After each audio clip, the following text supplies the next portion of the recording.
Good morning, students.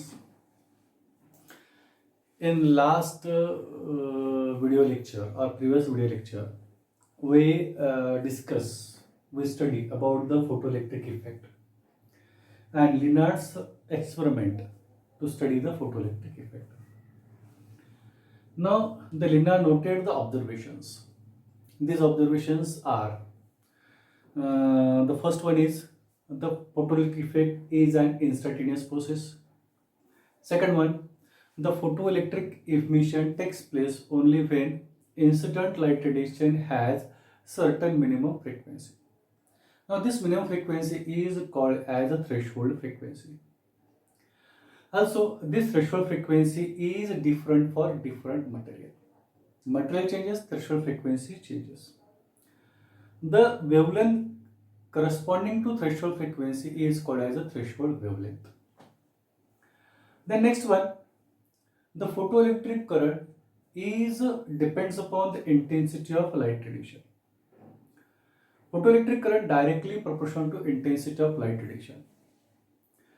Then the maximum kinetic energy of photoelectrons depends upon the frequency. Then the stopping potential does not depends upon the intensity of light radiation, but stopping potential depends upon the frequency of light radiation. These are the some observation noted by the scientist Lennard. And these observation cannot explain by means of Huygens wave theory of light. So to explain this observation, experimental fact, the scientist Einstein used the Planck's quantum theory. Now here Planck's quantum theory is established by the scientist Planck to explain the black body radiation, that is a heat radiation. According to the Planck, the black body radiation or heat radiation ejects the electron or absorb the energy or eject the energy in a discrete amount. It is not in a continuous manner. And every discrete amount, that discrete amount is called as a energy packets or bundles of energy, called as a quanta. There are quanta नाव दिलं त्याला. And this quanta has energy E is equal to h nu. तर प्रत्येक क्वांटाची energy किती E is equal to h nu असं सांगितलं heat radiation साठी. Now this theory again extended by the scientist Einstein. त्याने काय केलं, हीट रेडिएशन साठी नाही केलं, त्याने लाईट रेडिएशन साठी सुद्धा अप्लाय केली. And according to scientist Einstein, here light radiations are not in the form of wave, but it is in the form of discrete amount, that is quanta or photon. Quanta are in energy packets or bundles of energy. मग त्याला काय केलं, त्याला नाव दिलं, त्याने photon नाव दिलं. He gives the name as a photon. And this photon has energy E is equal to h nu, where h is Planck's constant, whose value is 6.63 10 to the power minus 34 joule second. एकदम कमी value. And nu is the frequency. मग ही frequency कोणाची frequency? It is the frequency of the electron vibrate or oscillate within the atom. Atomच्या मध्ये जो electron oscillate होतात, this is the nucleus and suppose this is the electron, it moves from this point to this point, A point पासून B point.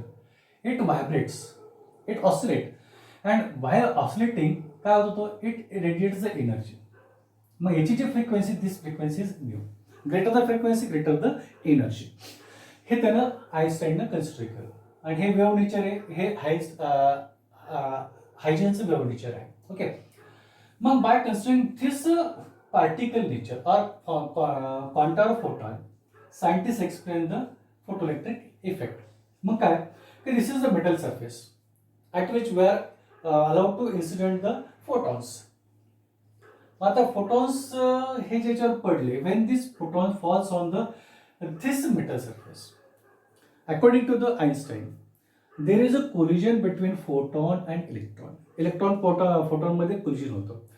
And during every successive collision between electron and photon, the energy of the photon, ह्या photonची जी energy आहे, now this energy of the photon, that is E is equal to h nu, it is given to this electron. ती energy पूर्ण इलेक्ट्रॉनला जशीच तशी transfer केली जाते. Okay, पूर्ण transfer केली जाते.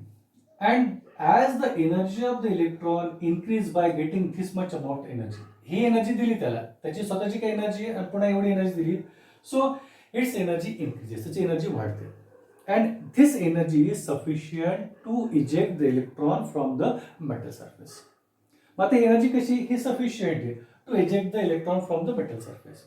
And therefore emission of electron takes place from the metal surface because of the collision between the collision between the electron and the photon. Okay, मग आता ऐसा क्या होतो, this energy is utilized by this electron in two parts. आइन्स्टाईनचं म्हणणं आहे की ही जी energy gain केली आहे electron h nu, it is utilize by this electron in two part, दोन पार्ट मध्ये युटिलाइज करतो.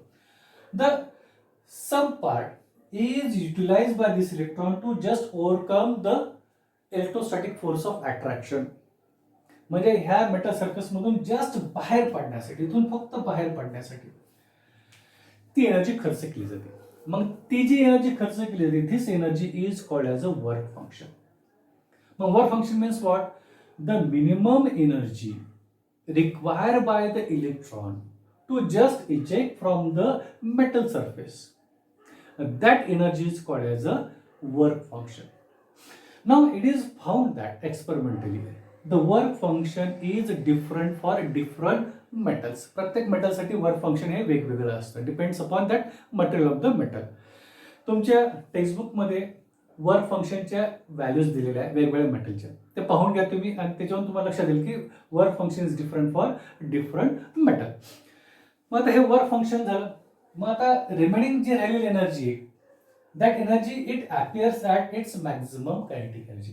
म्हणजे ह्या दोघांमधला जो फरक आहे दॅट इज डिफरन्स बिटवीन, म्हणजे फाय नॉट अँड ई, ह्या दोघांमधून जी remaining energy it appears as a maximum kinetic energy.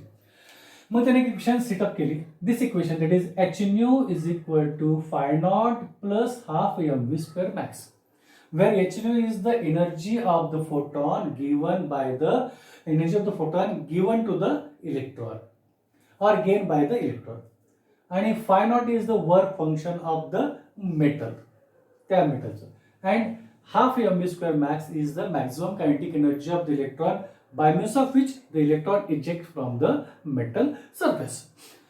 मग आता याला रिअरेंज केलं असं, half mv square max is equal to h nu minus phi naught. And now this equation is called as Einstein's photoelectric equation. Now this equation gives us the maximum kinetic energy of the photoelectron. म्हणजे हा electron ज्यातून किती एनर्जीनं बाहेर पडू शकतो, maximum किती एनर्जीनं बाहेर पडू शकतो, तर तो एवढ्या एनर्जीनं बाहेर पडू शकतो. It is H nu minus phi naught, where h nu is the energy and phi naught is the work function, दोघांचा डिफरन्स. मग आता हे लक्षात आलं. मग आता ह्या दोघांवर डिपेंड करते की whether the kinetic energy is same or different. मग कसं काय, ना if this H nu is equal to phi naught, म्हणजे energy given to the electron and work function both are same, in that case kinetic energy is zero. आणि जर समजा energy given to the electron is very high and work function is very less, then this electron ejects from the metal surface with very high kinetic energy. आता मी एक त्याचं तुम्हाला एक example सांगतो, पाहता. Suppose that here we are giving the energy to the electron, it is equal to 7 electron volt. And suppose the work function of this metal, ह्या मेटलचं work function किती आहे, असं आपण 4 इलेक्ट्रॉन व्होल्ट कन्सिडर करू. Okay, मग आता electron एकदम आतमध्ये असो किंवा बाहेर असो, त्याला जर त्यातून फ्री करायचं असेल, त्या ॲटम मधून त्याला फ्री करायचं असेल, तर आपल्याला मिनिमम एवढी एनर्जी द्यावी लागणार. ओके, मग आता this energy must required by this electron to just free from the nucleus, free from the atom मधून फ्री होण्यासाठी, बाहेर पडण्यासाठी नाही जेवढं. मग आता काय व्हायला लागलं की here when we give the energy 7 electron volt and work function is 4 electron volt. मग आता when this electron free from the nucleus, free from the atom, मग काय होणार, तो बाहेर पडतो. मग बाहेर पडतो, it collides with the neighbouring atom, it collides with the neighbouring molecule और इलेक्ट्रॉन. इथं नाही का, समजा हा इथून बाहेर पडला, इथून बाहेर पडला, हा असं बाहेर पडला, इथं जर ॲटम असेल तर त्याचं कोलिजन होणार. And during this collision he wastage his energy. त्याला जी एनर्जी मिळाली 7 इलेक्ट्रॉन व्होल्ट, त्यातली 4 इलेक्ट्रॉन व्होल्ट बाहेर पडण्यासाठी युटिलाइज केली. मग आता 3 इलेक्ट्रॉन व्होल्टची एनर्जी ती कुठं होणार आहे? It is wasted during the collision between the electron and atom, between the electron and molecule. मग ती किती एनर्जी खर्च करतो त्याच्यावर डिपेंड करते this maximum kinetic energy. So suppose that this is the electron, it gains the energy 7 electron volt, it utilizes 4 electron volt, and there is no wastage of energy during the collision. So it ejects from the metal surface with a 3 electron volt kinetic energy. एवढा energy तो बाहेर पडत. Second, समजा हा electron आहे, हा किंवा हा घेऊ आपण, हा electron, it wastage 2 electron volt energy. मग दोघांचे डिफरन्स किती आहे? 4 आणि सॉरी दोघांचे addition 6 minus 7 that is 1 electron volt. So this electron ejects from the metal surface with 1 electron volt maximum kinetic. आता 1 इलेक्ट्रॉन व्होल्टला जूलमध्ये कन्वर्ट करायचं 1.6 × 10⁻⁹ मल्टिप्लाय करून. So will get the energy in joule. मग पुन्हा समजा आपण असं एक इलेक्ट्रॉन घेऊ की दिस इलेक्ट्रॉन, हा इलेक्ट्रॉन आहे.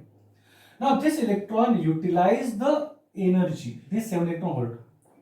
तर कसं 4 electron volt for work function and 3 electron volt त्याने काय केलं? वेस्ट केली. It is wasted. When it is wasted, the addition is 7 and 7, that is it is 0. So this electron ejects from the metal surface with 0 kinetic energy. म्हणजे याचा अर्थ काय होणार आहे? This electron just eject from the metal surface. It doesn't move with very high kinetic energy. तो फक्त पडेल.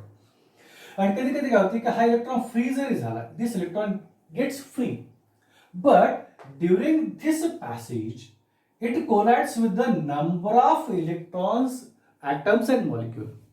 And so the remaining energy, 3 electron volt remaining energy, is not sufficient to eject this electron from this metal surface. तर त्याच्यापेक्षा जास्त लागते कारण की collision खूप जास्त होतं. So this electron does not exit from the metal surface. That means kinetic energy is in negative. बाहेर पडण्यासाठी त्याला जास्त लागते. 3 इलेक्ट्रॉन व्होल्ट आहे, त्याला 4-5 लागते. So kinetic energy is negative. Kinetic energy negative नसते. It means that there is no ejection of electron from the metal. Now, in this way, scientist Albert Einstein explained how the emission of electron takes place, photoelectric effect takes place. मग आता याच्यावर काय लक्षात येतं की kinetic energy of the photo electron is different for different atoms, sorry different for different electrons. म्हणजे जेवढे electrons बाहेर पडले तर प्रत्येकाची कायनेटिक एनर्जी ही डिफरंट असेल. Okay, and it varies from 0 to maximum. मग आता हीच इक्वेशन आपण काय केली, थोडी मॉडिफाय केली, त्याला रिअरेंज केलं, त्याला चेंज केलं. मग आता काय होतं की दिस कंडिशन इज हॅपन, ही कंडिशन केव्हा म्हणते? When this condition is happen when the frequency of incident light radiation is equal to threshold frequency of that metal. मग त्या केसमध्ये मॅक्झिमम कायनेटिक एनर्जी किती येते? It is equal to 0. मग हीच ह्या व्हॅल्यूज ठेवल्या आपण, if you put this value here we get 0 is equal to h nu minus phi naught. याला रिअरेंज केलं तर here we getting phi naught is equal to h nu naught. And this is called as the photoelectric work function. आपण photoelectric work function याला म्हणणार. मग photoelectric work function चा formula काय आहे? The photoelectric work function is equal to h nu naught. हा formula आहे. मग त्यालाच रिअरेंज केला आपण तर असं येऊ शकतो phi naught is equal to hc upon lambda naught because nu naught is equal to c upon lambda naught. हा फॉर्म्युला येतो. So this formula you should remember as far as the numerical and examples concerned. That is phi naught is equal to h nu naught. Phi naught is equal to hc upon lambda naught. Numerical solve करण्यासाठी हा formula तुम्हाला अतिशय महत्त्वाचा आहे. आणि याच्यावर आपल्याला MCQs पण सॉल्व्ह करायचे, सांगायचं आपल्याला केव्हा काय कंडिशन काय येते. मग आता इथं कंडिशन काय येते? इथं जर कंडिशन घेतली इजेक्शन ऑफ इलेक्ट्रॉनची तर काय येते? Energy given to the electron must be greater than equal to phi naught. असं जर असं तर इलेक्ट्रॉनचं इजेक्शन होणार आहे, फोटोइलेक्ट्रिक इफेक्ट आपल्याला दिसणार आहे. ओके, मग ह्याच इक्वेशनला आपण जर असं करत गेलो, व्हॅल्यूज ठेवत गेलो तर आपल्याला इक्वेशन येते half mv² mass is equal to h nu minus h nu naught और h कॉमन काढलं न्यू मायनस न्यू नॉट. कारण की हा एच न्यू नॉट फायची किंमत इथे ठेवून द्यायची, तर हे इक्वेशन येते. आणि जर मी न्यूची किंमत जर ठेवली सी अपॉन लॅम्बडा, तर you will get half M V square max is equal to h c in bracket 1 upon lambda minus 1 upon lambda naught. ही इक्वेशन आपल्याला येते. अँड आपल्याला माहिती आहे की maximum kinetic energy is equal to potential energy, that is EVS. मग आपण हे जर ठेवलं तर EVS is equal to h nu minus h nu naught और h c in bracket 1 upon lambda not lambda minus lambda not. मग आता ह्या ज्या इक्वेशन्स आहे 1, 2, 3, 4 these are the different forms of the Einstein's photoelectric equation. ह्या 4 equations तुम्ही लक्षात ठेवायचे व्यवस्थितपणे. कशासाठी? For the solving the numerical. आता हे कट करू आपण, याची गरज नाही आता आपल्याला. Now here Einstein explained all the observations made by the Leonard by using his Einstein's photoelectric equation. मग काय पहिलं ऑब्झर्वेशन काय की photoelectric effect takes place only when the incident light radiation has a certain minimum frequency. That frequency is called as threshold frequency. मग काय ते equation घेऊ आपण, ही इक्वेशन घेऊ आपण. Here we consider this equation. That is a half mv square max is equal to h nu minus nu naught. Half. आता याच्यावर सांगू की फ्रिक्वेन्सी डिपेंडंट आहे की नाही. Case 1, case first, if nu is equal to nu naught. आता हा nu समजा आपण 40 हर्ट्ज घेऊ and nu naught suppose here we consider nu naught is 50 hertz. Sorry सेमच घ्यायचं इथं, इट इज 40 हर्ट्ज. दोघांचा डिफरन्स किती आहे? Nu minus nu naught 0. म्हणजे half kinetic energy half mv square max is equal to 0. When kinetic energy max is equal to 0 what happen? There is a ejection of electron. म्हणजे electron त्या metal surface मधून फक्त बाहेर पडणार, तो पडणार नाही, जोरात पडणार नाही. मग दुसरं काय? दुसरी case, if nu is greater than nu naught, nu is greater than nu naught असं जर घेतलं आपण, म्हणजे काय? Nu naught in this case is 50 hertz आणि हे किती 40 हर्ट्ज आहे, स्टँडर्ड आहे त्या मेटल सरफेस साठी. So difference is 10. त्या दोघांचा डिफरन्स किती होतो? 10 हर्ट्ज येतो. Nu minus nu naught 50 minus 40 10 hertz. So here we are getting some positive value of the maximum kinetic energy. म्हणजे इथं कायनेटिक एनर्जी एका विशिष्ट पॉझिटिव्ह व्हॅल्यूने जोरात पळत इलेक्ट्रॉन पळवतो. म्हणजे here there is ejection of electron. आणि तिसरी case, if nu is less than nu naught, applied frequency is less than threshold frequency, म्हणजे nu is equal to suppose 30 hertz. Example घेतो आपण. मग आता याचा डिफरन्स किती आहे दोघांचा? Nu minus nu naught. Nu means 30, nu naught means 40. Difference किती येतो? -10 येतो. म्हणजे इथं काय? Maximum kinetic energy has negative value, -10 negative value. And kinetic energy कधीच negative, kinetic energy never be negative. म्हणजे याचा अर्थ काय? In this case there is a no ejection of electron. म्हणजे याचा अर्थ काय? If frequency is less than threshold frequency there is no ejection of electron from the metal surface. This explains how the emission of electron depends upon the frequency of the incident light radiation and it does not depends upon the intensity of light radiation. हे सांगतो. मग दुसरा point काय की here second point काय, हा first point आहे. Second point काय की photoelectric current depends upon the intensity of light radiation. मग आता याचं म्हणणं काय आइन्स्टाईनचं की if we consider this is the source of light, मग greater the intensity of the light greater the number of photons. आता याच्यातून जे नंबर ऑफ फोटॉन्स बाहेर पडतील ते कशा डिपेंड करतात? Depends upon the intensity of the light radiation.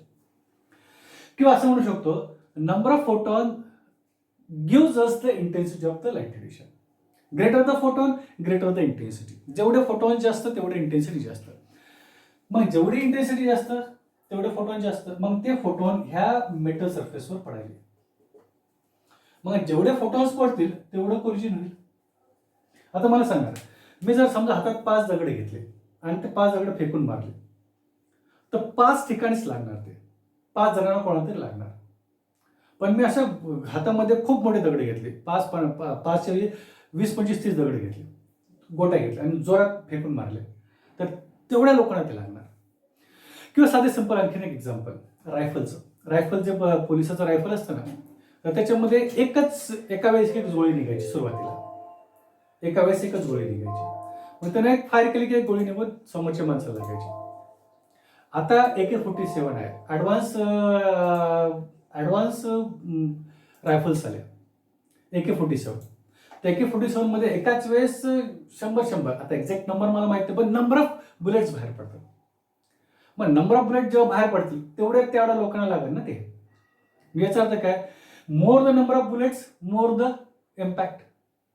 तिथं सेम तसं होतं, more the intensity more the number of photon, and more the number of photon, the more the number of collision between the atom, and more the number of collision between electron and photon.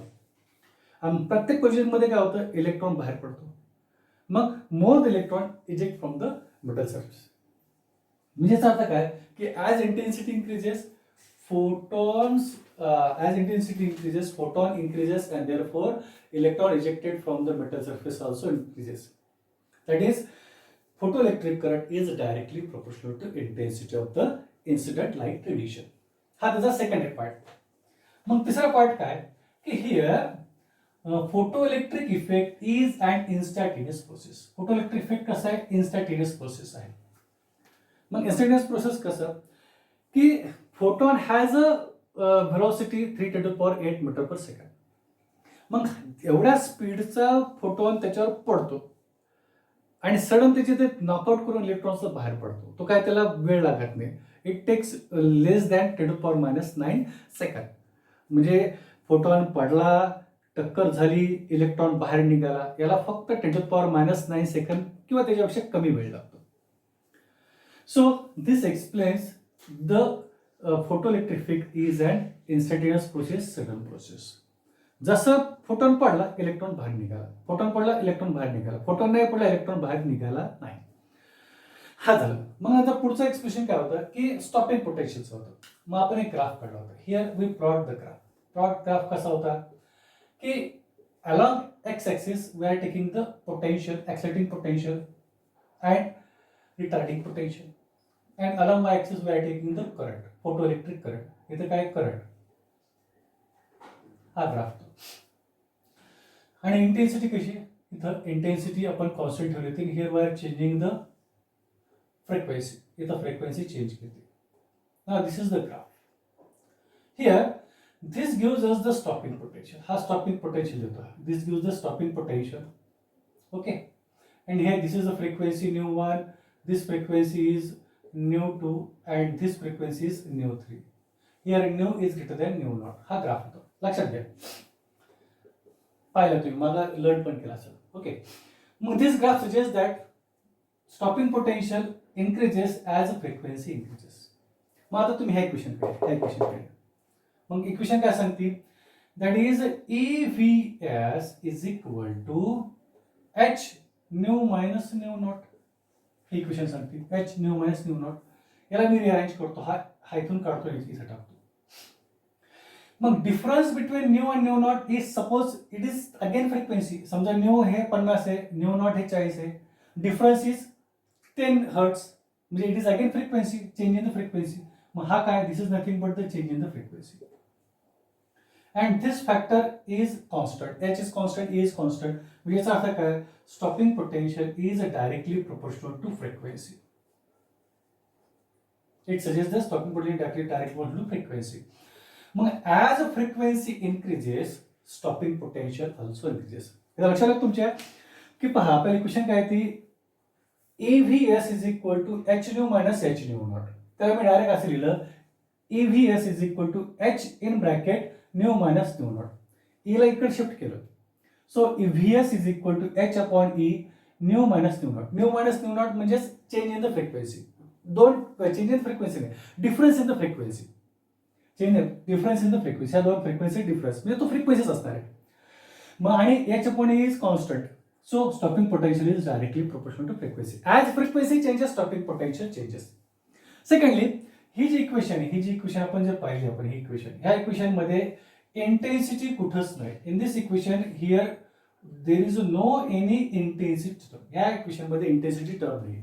याचा अर्थ काय, intensity does not depend, stopping potential does not depends upon the intensity of the incident light radiation. त्यामुळे आपल्याला intensity जरी constant ठेवली तर current आपल्याला same मिळालं, स्टॉपिंग पोटेन्शियल डिफरंट मिळालं. दुसरा आणखीन एक ग्राफ काढला होता आपण, याच्यातच काढतो मी तो ग्राफ कसा होता की here we are changing the intensity, इथं आपण इंटेन्सिटी चेंज केली but still we are getting the same stopping potential. Here we are getting the same stopping potential, इथं आपल्याला सेम स्टॉपिंग पोटेन्शियल मिळालं. Intensity I1, intensity I2, intensity I3 असं घेतलं आपण. Here we are getting the same stopping potential. Intensity changes, current changes, but stopping potential is different. याचा अर्थ काय की ह्या क्वेश्चन मध्ये इंटेन्सिटीचे टर्म नाही, म्हणून स्टॉपिंग पोटेन्शियल इंटेन्सिटी किती चेंज केली, stopping potential remains same. Okay, मग this explain the graph between the stopping potential accelerating and retarding potential and the current, याबद्दल तो एक्सप्लेन करतो. पुढचा आणखीन काय ग्राफ पाहिला होता आपण की ह्या दोन गोष्टी आपल्याला लक्षात आलं, म्हणजे स्टॉपिंग पोटेन्शियल डिपेंड करतं फ्रिक्वेन्सीवर आणि इंटेन्सिटी डिपेंड करतं. कायनेटिक एनर्जीचा ग्राफ काढला होता. तो कायनेटिक एनर्जी काय सांगतो आपल्याला की kinetic energy mv² max is equal to हा फॉर्म्युला. काय formula, h nu minus h nu naught हा फॉर्म्युला येतो. सॉरी, याला आता मी असंच करतो, h nu minus nu naught असं करतो. ठीक आहे, मग आता ह्याचे काय होतं की this h is constant and हे म्हणजे काय, difference in the frequency, that is delta nu. याचा अर्थ काय की if this is constant we can write here half mv² max is directly proportional to frequency. As frequency changes, maximum kinetic energy of the electron changes. हा एक formula मिळाला आपल्याला, कारण की h इज कॉन्स्टंट आहे आणि दोघांचे डिफरन्स म्हणजे फ्रिक्वेन्सी.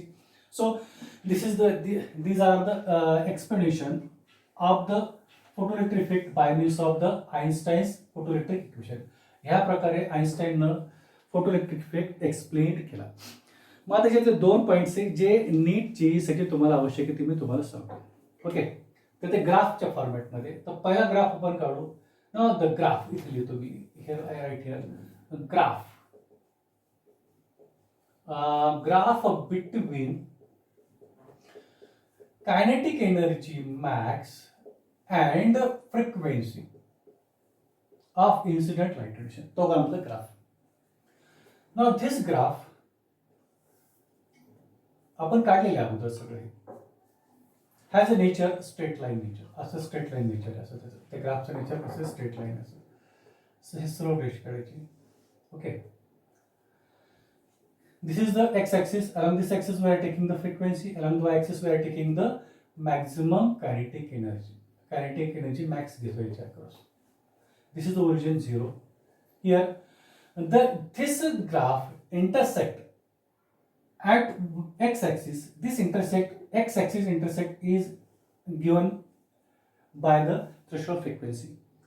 आता याला एक्सटेंड करू आपण. Here we extend this graph. असं याला एक्सटेंड केलं. तर काय येतं इथं? Here we are getting the y-intercept. इथं y-intercept म्हणतो आपल्याला. Now this is called as the y-intercept. हा y-intercept हा एक्सेंट्रिक.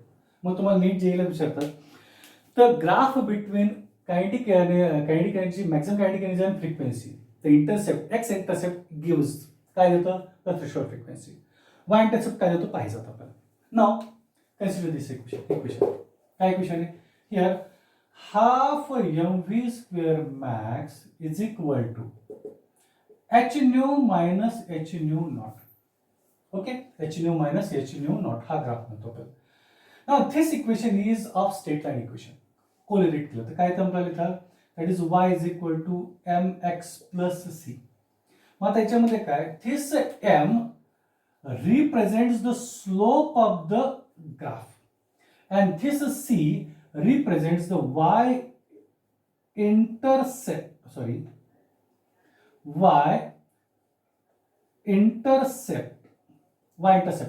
represent करतो. Now compare these two equation. ह्या दोन इक्वेशनला कंपेअर करायचं. Compare these two equation. काय मिळतं तुम्हाला हिअर, काय compare these two equation. तर this m means this h and this c means this h naught, h nu naught. ठीक आहे. मग याचा अर्थ काय, ह्या इक्वेशनचा स्लोप काय, इथं काय nu is greater than nu naught. याचा स्लोप काय, slope of the graph between kinetic energy and frequency, that is slope is equal to, आता हा स्लोप नेहमी टॅन थीटा ने दाखवतात. This is the tan theta, angle theta, and this slope from this equation is equal to m. M means h. The slope of the graph between kinetic energy and frequency is h. हा लक्षात ठेवायचं. Okay. Secondly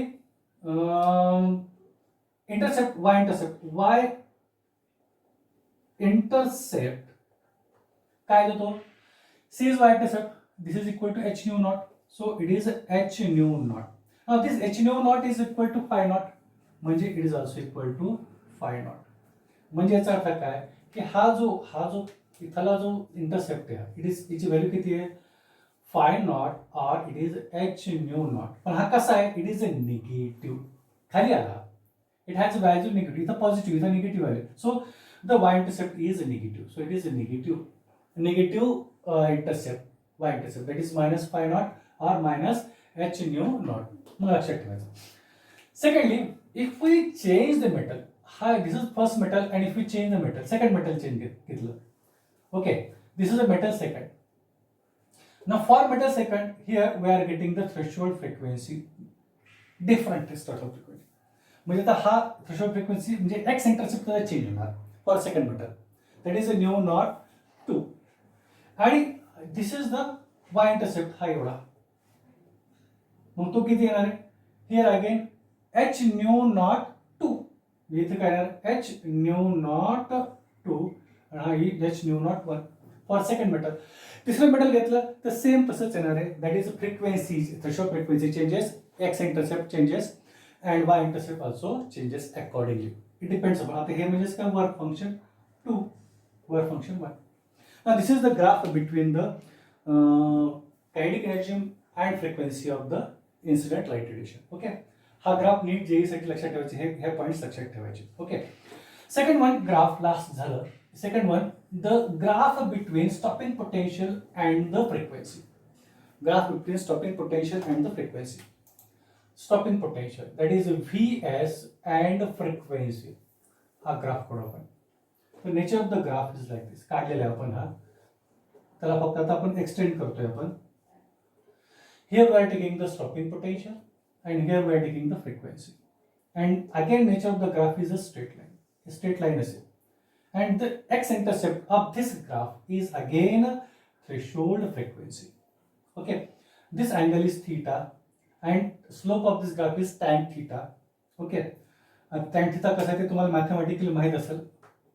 mathematic मध्ये काय असतं, slope हा slope असतो, हा असा काय थीटा. मग काय टॅन म्हणजे काय, opposite upon adjacent, so it is tan theta, and this is called as the Y intercept, negative intercept, Y intercept. मग अगेन इक्वेशन, कोणती इक्वेशन घेणार, you just take this equation.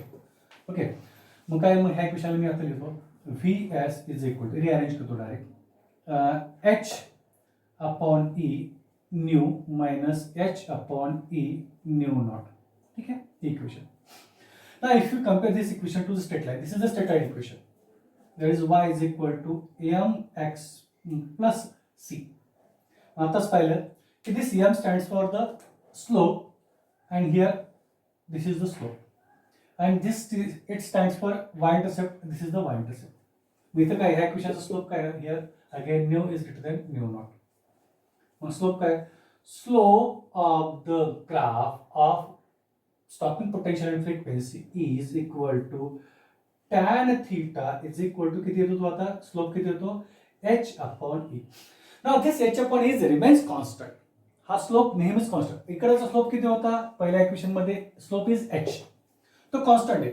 Water with the material the slope is same, हा change होणार नाही. मग बदलणार काय, intercept बदलणार आहे, y intercept and x intercept बदलणार. इंटरसेप्ट y intercept किती येतो, c, that is h nu upon e, that is h nu naught upon e, that is a minus negative intercept, ha h nu naught, sorry, h nu naught upon e, or you may write here phi naught upon E minus. मग दुसरं metal घेतलं, if you take another metal, the nature of the graph is like this. This is the x intercept, again second, this is first intercept, आणि हा जो इथं जायचा हे असा y intercept आहे. That is, this intercept is y phi naught 2 phi naught 1 upon e. दुसरा second metal set for first metal, for second metal. Okay, so you just remember this graph and the values, intercept values. Okay, now आता हे आजचं lecture तुम्ही repeat पहा, लिहून घ्या सगळं, आणि कुठं अडलं तर आपण नंतर सॉल्व्ह करू. रिपीट केलं की तुम्हाला पक्क चांगलं लक्षात येईल. Okay, have a nice day, good day.